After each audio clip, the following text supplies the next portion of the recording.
You know, the question has been raised whether or not Blitzo would actually be a good dad or not. And let's be honest, this fanfiction actually kind of covers that question a little bit more in depth. And apparently Stolas is, well, you're gonna see in this book. So let's get into it! Roll that intro!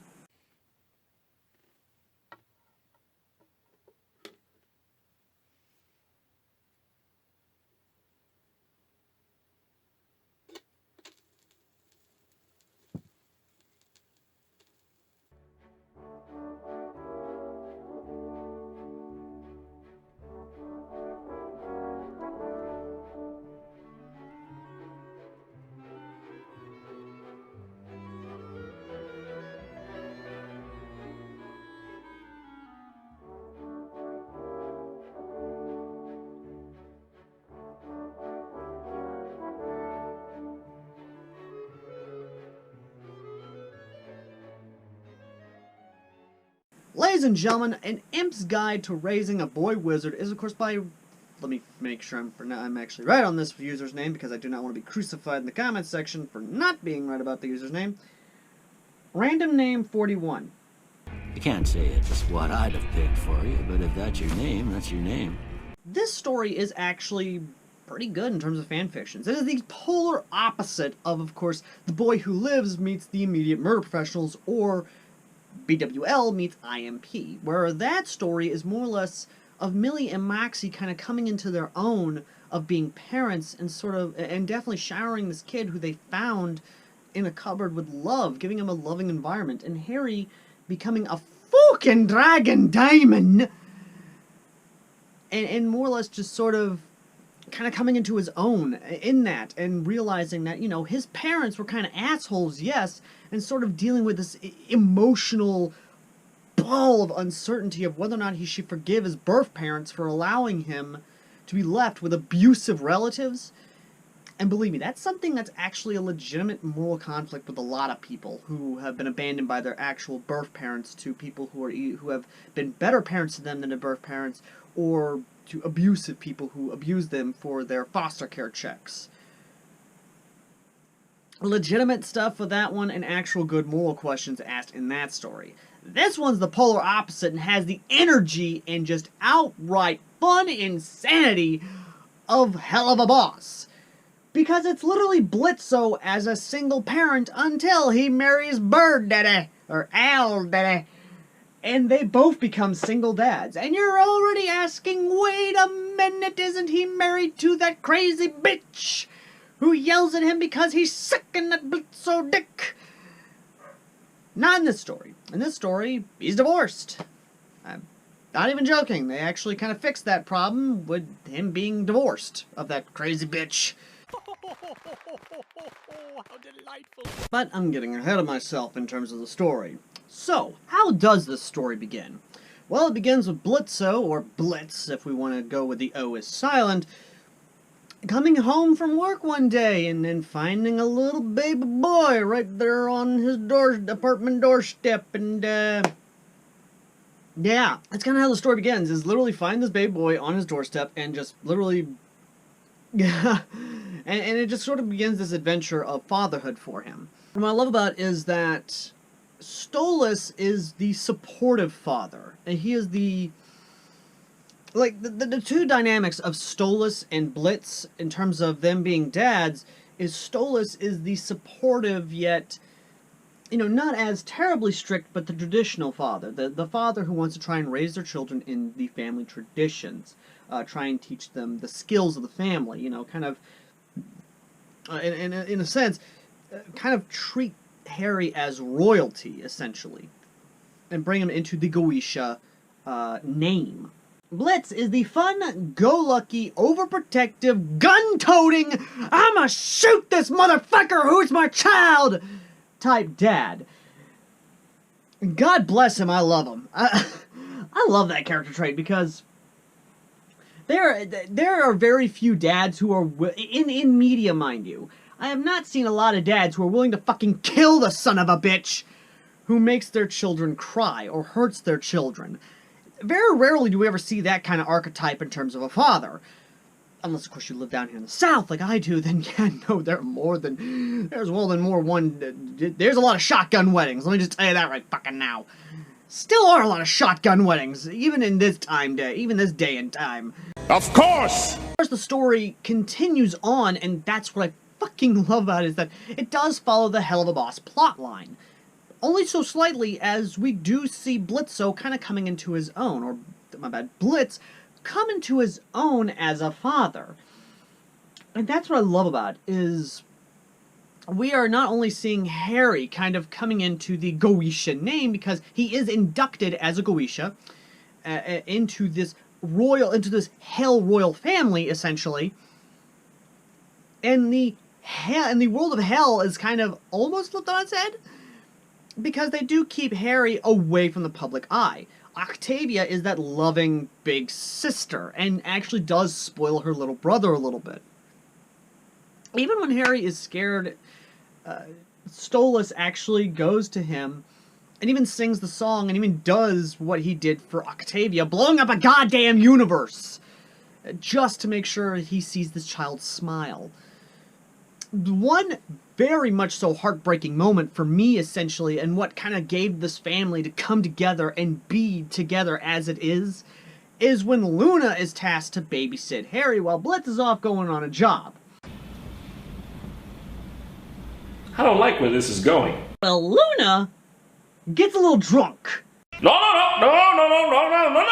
And Harry is scared. He is now dirty, covered in mud and dirt, because he's wanting to find freaking OWL Daddy, because he misses his daddy, he misses his papa, he misses his father, he misses his dad, his dada, his papa. Literally is looking for the parental figure that he loves, because the wolf woman is not taking care of him properly. And if anyone has ever babysat a child before, i.e. myself, who have two little brothers, mind you, helped raise, you know that if they are not giving attention or actually paying attention to, they're going to go off and do some crazy shit. If they are scared, they're going to try and find their mother and father. My mom and dad, and I only had one or two very scared fucking moments where I had to go to the bathroom, and one of the two literally go outside door.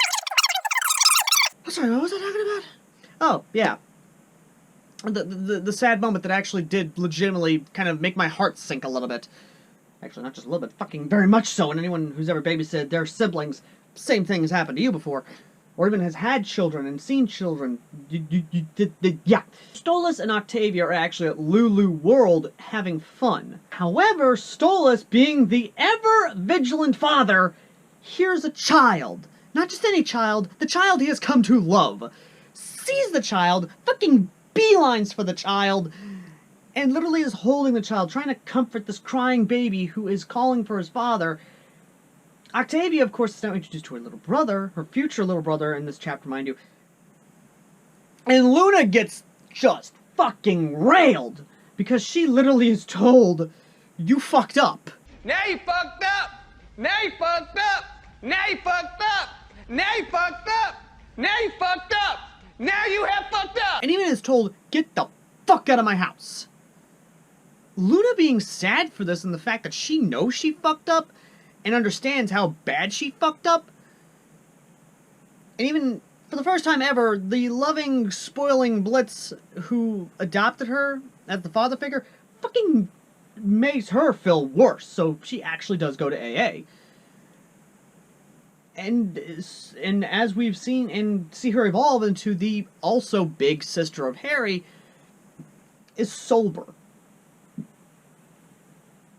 Now, I'll be honest, that actually is really good character development. Like, legitimately, that is good character development and actually makes sense. If you fucked up that bad because of alcohol that almost led to a child being hurt, or worse yet, killed or kidnapped, and you found out the child's okay and safe, but you know you still fucked up, you'd want to get changed too. You want to get sober as well. You want to get clean as well. And that makes sense for her character and actually does lead to the character that we see her in this story. But back to what I was saying before, Harry is inducted into the Goetia family, as well as Blitz being the lover of Stolas and the confidant, essentially, of Stolas, or whatever the royal meaning is. I don't give a fuck.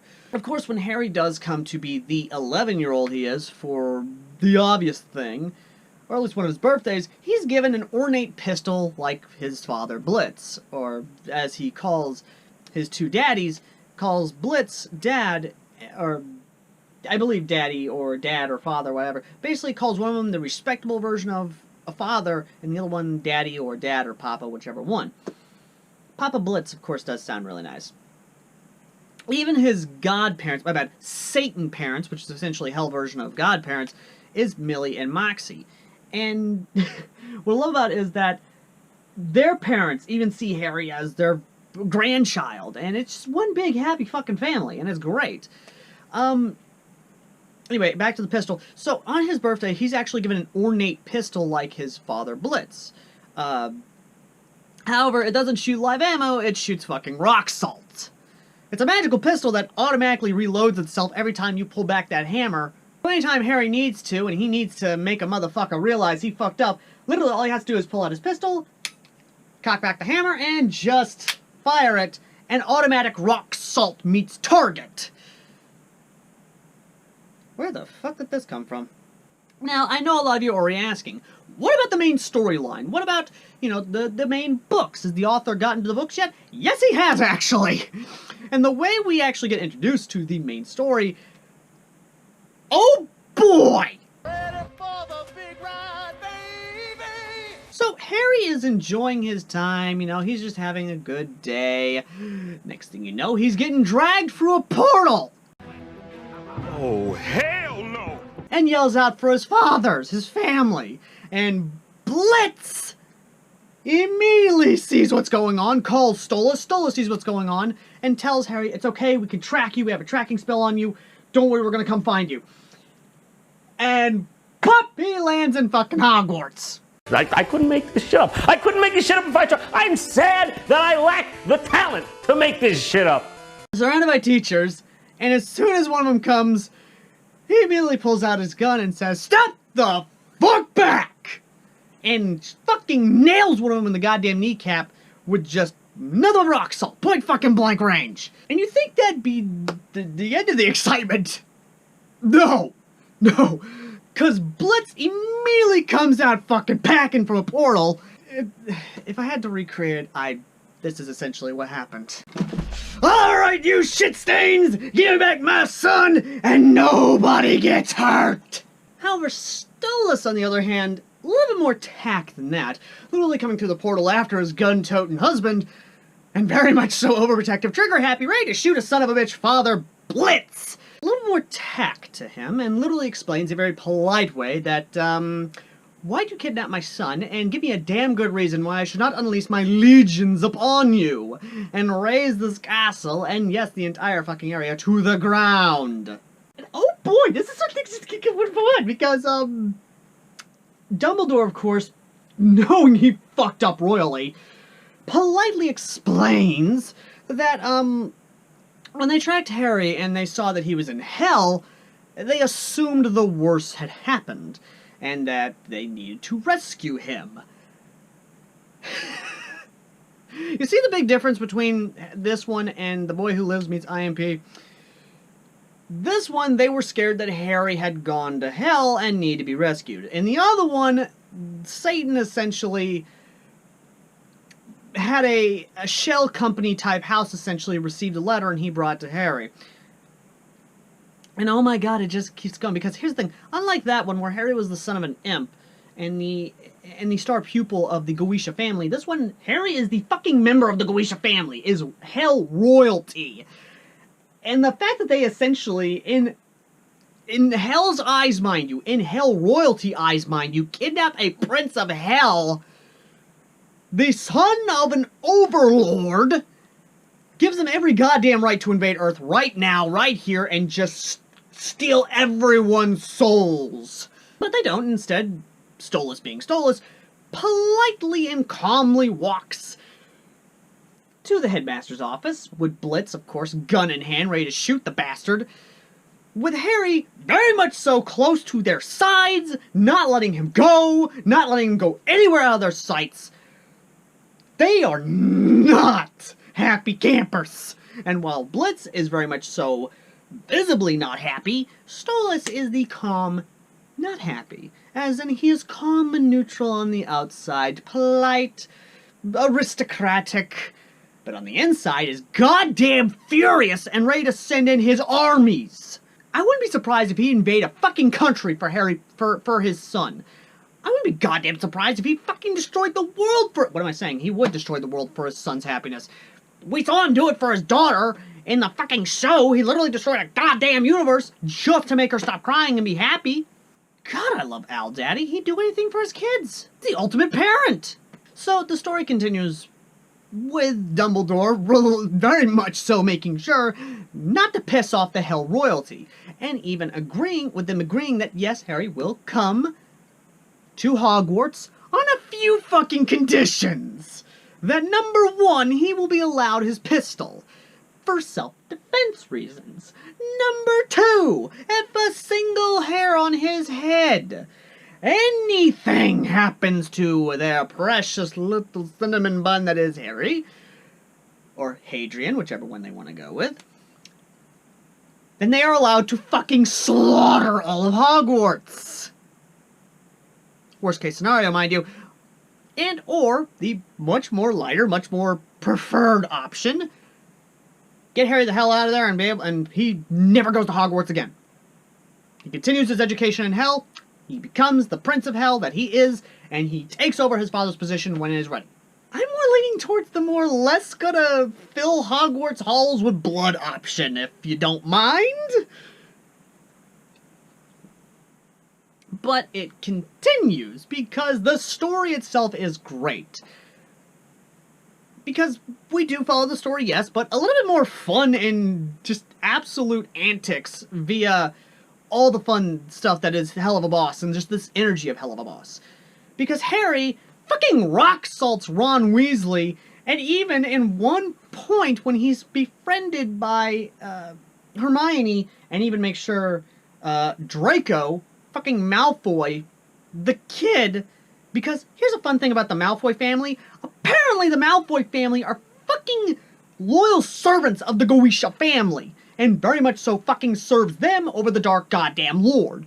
That actually would make sense that they would want Draco to make sure that they do not fucking piss off the prince. That the prince is happy, well taken care of, and make sure that they're still in the good graces of the Goetia family, so that way they do not get wiped the fuck out. But Hermione, I love Hermione in this because, yes, it's not the original three of, you know, Ron, Hermione, and Harry. It's Harry, Hermione, and Draco. But what I absolutely love is that whenever Ron speaks the fuck up and basically tries to be a smartass to him, boom, rock salt to the kneecap. And it even becomes a fun gag for everyone. It's just like, normal occurrence, you know, Ron gets kneecapped with some rock salt, and even hands Hermione his pistol. And the best fucking part is that she goes up, he goes like, why'd you hand her a pistol? Why'd you hand her your pistol? Wait for it. Bang! I can't even get you from here, you son of a bitch! There's nowhere you can hide! Again!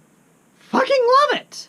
But then the Ministry gets fucking involved, and oh boy! Here's where things get fun again, because the Ministry and Pink Toad her fucking self shows the fuck up to arrest Harry Potter. Excuse me, what? You know, there is a fine line between stupid and just outright fucking retarded. This is false flag level idiocracy. Because this kid has oh boy. So I'm not going to spoil the reasons of why the Ministry wants to arrest the kid, or why they want to arrest Harry and piss off all the legions of hell with the Goetia family.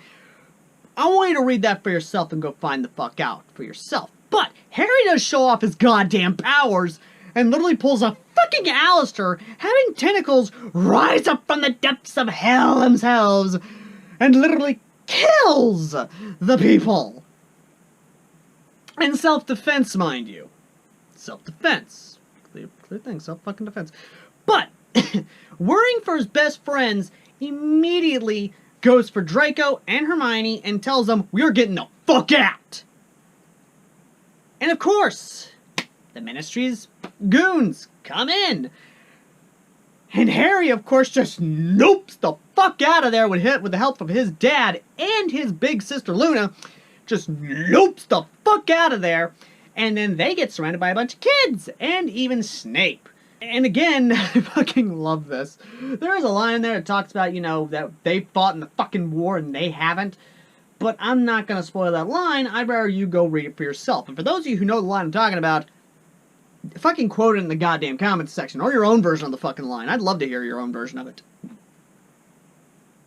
But it doesn't stop there, because now we get to the one episode that everyone loves and is always speculated about heaven in the universe. The Cherubs episode, where Harry, Ron, and, well, not Ron, Harry, Draco, and of course Hermione are now in hell. Kind of panicking a little bit, but then it's like, wait a minute. This place ain't fire and brimstone, this ain't whales of damnation. Was the Bible wrong? Reminds them, no, they're just 7 levels of hell. They're currently on the one that is ruled by his father and the Goetia family. But then the Cherub episode comes along, and Hermione, being the only Muggle-born, of course, explains to the other two about the Luke the Goopty, or whatever the hell his name is, the eccentric motherfucker who has to do eccentric shit. And it gets good, because unlike the Cherub episode where, you know, they're assholes and they're going to just kill these demons, they expand upon it. And the two who are with Clyde, who is the sheep cherub, and by the way, there's a cute little scene where Harry's dressed up as a little lion cub. It's fucking adorable. We're literally, literally Clyde, the one cherub who's a sheep, and the fucking staple of Middle Eastern, cheating.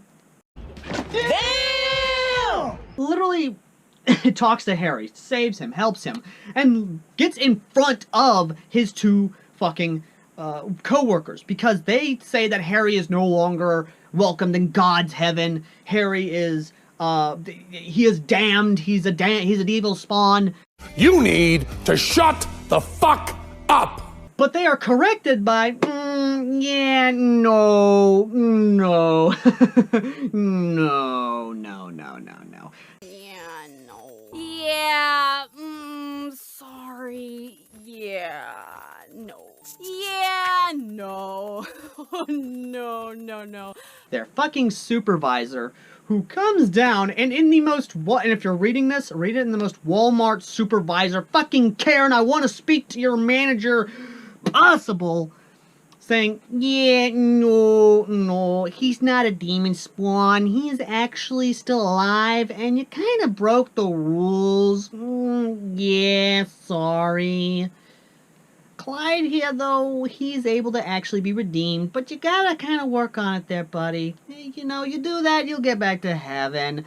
You guys, however, sorry, we gotta let you go.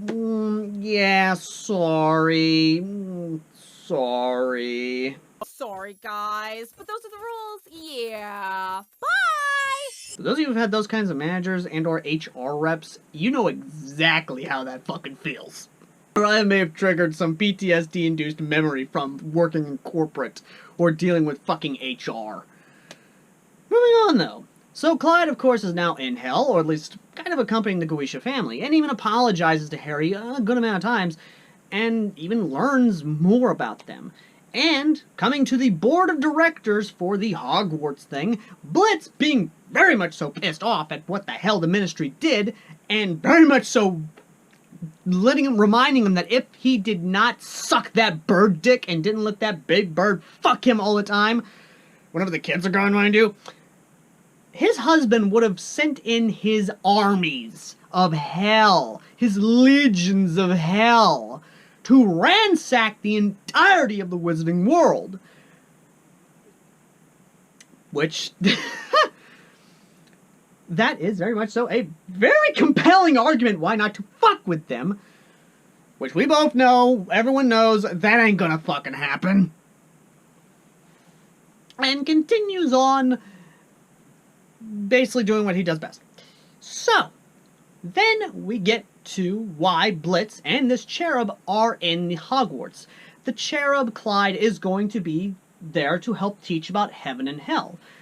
What to do when they face these beings, how to interact with them, and what to do to either get your soul damned to damnation in hell, which, let's face it, with Harry Potter being as popular as he's about to be, as well as all this revelations coming out, there's going to be a real ideological divide in Hogwarts, I can already tell, between those who like Harry and are kind of curious about hell and may want to visit hell, and those who are very much so afraid of Harry and very much so do not want to go to hell and want to be able to go to heaven, that classroom is going to be split down the goddamn middle. And there's only going to be a few people in the middle who are just kind of like, you know, we respect everyone's beliefs, but maybe let's not go to the extreme of, you know, calling each other names and saying one of the other isn't allowed in heaven or the other one isn't going to hell, is going to hell.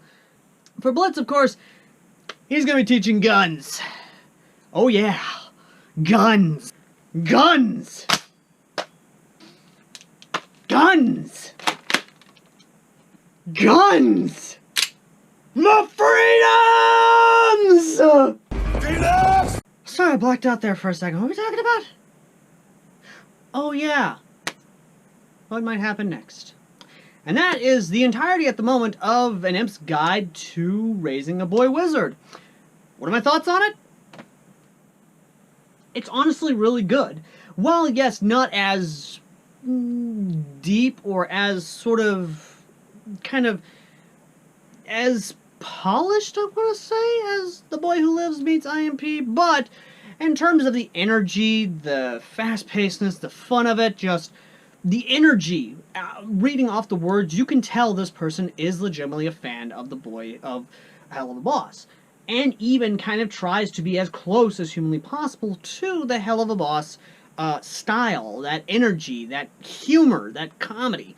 And legitimately is good. And I'm going to go ahead and say this now. If you want an engaging story that kind of talks about, you know, how a boy who is found and brought out of an abusive household into an actual loving family and kind of has to deal with the moral questions and sort of all this stuff that he's brought into, having to deal with his own demonic self, having to deal with the world around him, and sort of the stuff that's happening behind the scenes, which of course is, you know, that kind of storyline. Go check out The Boy Who Lives meets IMP. If you want the frantic, just the crazy, hyped up energy, the fun, just all this insanity that is, of course, Hell of a Boss and a good storyline to go along with it, go read An Imp's Guide to Raising a Boy Wizard. Both are legitimately good stories and both have their strengths and weaknesses. But in terms of entertainment value, both are good. While The Boy Who Lives may be more detailed, you know what? Just fucking go read them both. Both will be in the description down below. Well, my bad, not the description, the pinned comment down below. So you guys can go check this out. And let Random Name know that I sent you guys there. Let him have the love he deserves, because this story is legitimately fucking good.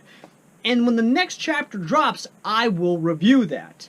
Of course, the cool thing is that the Random Name 41 has also done a BoJack Horseman version of the story, where BoJack Horseman finds Harry Potter, and for anyone who's ever watched BoJack Horseman on Netflix, or via pirated means, you know damn well how nihilistic that show is. So, we're gonna have to see on that one. But before we do, a promise that has been long overdue, and the fact that this month is, of course, Indian Independence Month, or at least the month of Indian Independence. Ladies and gentlemen, next time we take a look at War of the Worlds, Attack on Titan meets the United Nations by Marine 325. And we see how the story is. Till next time, ladies and gentlemen, as always, I've been Airsoft Alex, and I will see all you lovely, lovely people in the next video. And if you have a story you want me to check out, sound off in the comments section down below. But be forewarned that YouTube does censor comments and links. The comments with links on them that YouTube doesn't exactly like. So leave the name of the fiction you want me to check out, as well as the name of the author of the fiction, and or actually a book down below as well. Because again, I really want to check these books out. I love that you guys have actually shown me these books. And yeah. Either way though, thank you all for watching. As always, I've been Airsoft Down. I will see you lovely, lovely people in the next video. Till next time. Later!